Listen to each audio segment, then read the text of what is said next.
In this video, I'm working through page 24 of the guided notes, and I decided to just run through all of these if you feel like you need a little extra help.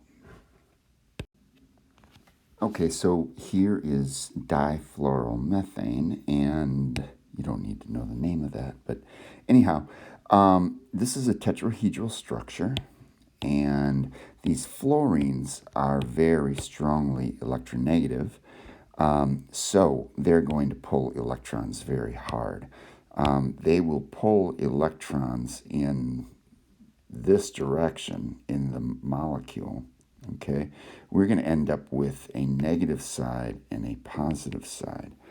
Now, I think it wouldn't hurt to tell you that, it doesn't matter where these surrounding atoms are, you will end up with exactly the same configuration all the time. If you put a hydrogen here and a fluorine there, you would have exactly the same structure. I know that might be hard to see in 2 dimensions, but if you had a 3-dimensional model and you were to try that out, it wouldn't matter where you put those. They would always have this configuration. Okay, so anyway, bottom line, we're going to have a negative side and a positive side, so we have a dipole. That means the IMF that is going to be experienced is a dipole IMF.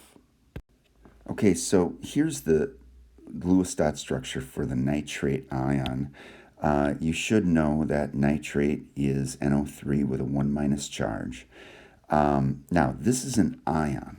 Okay, so it really doesn't matter, what the shape is or, what the internal charges are. This thing that I'm circling right now, that whole thing has a negative charge.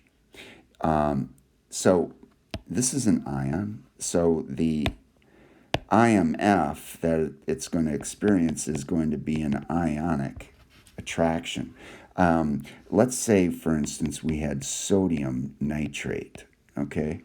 So sodium nitrate, let me just draw a little diagram here. Sodium nitrate, this would be a sodium ion, fully positive, and this would be a nitrate ion, fully negative, okay?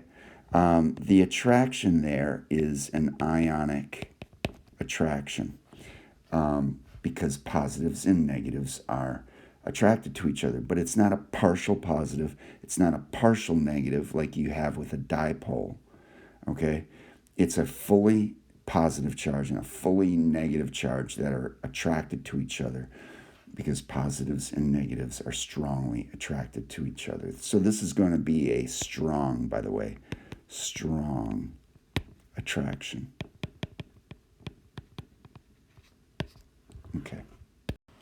This next one, oxygen, is pretty easy. I mean, we've got identical atoms on both sides of the molecule, so it's nonpolar. It's going to have LDF as its dominant intermolecular force. Here we have phosphorus trifluoride. There is the Lewis dot structure. I think it's really obvious that you're going to have pulling toward the fluorine. Fluorine is incredibly electronegative, okay? So in other words, we're going to have a net negative, or a partial negative, sorry. Here, let's redraw that. So a partial negative on the fluorine side and a partial positive on the phosphorus side. All right, here we have dihydrogen sulfide. Sulfur's more electronegative than hydrogen. It's going to pull electrons toward itself. We've got a negative side and a positive side, so we have a dipole, and this is going to be polar. So the intermolecular forces that will be experienced will be dipole-dipole. All right, so that really does it for this worksheet. Unfortunately, this worksheet, neither this one nor page 23, had any examples of hydrogen bonding. So I'm going to make a separate video on hydrogen bonding. I think that will be worthwhile, and we will also talk about this more in class.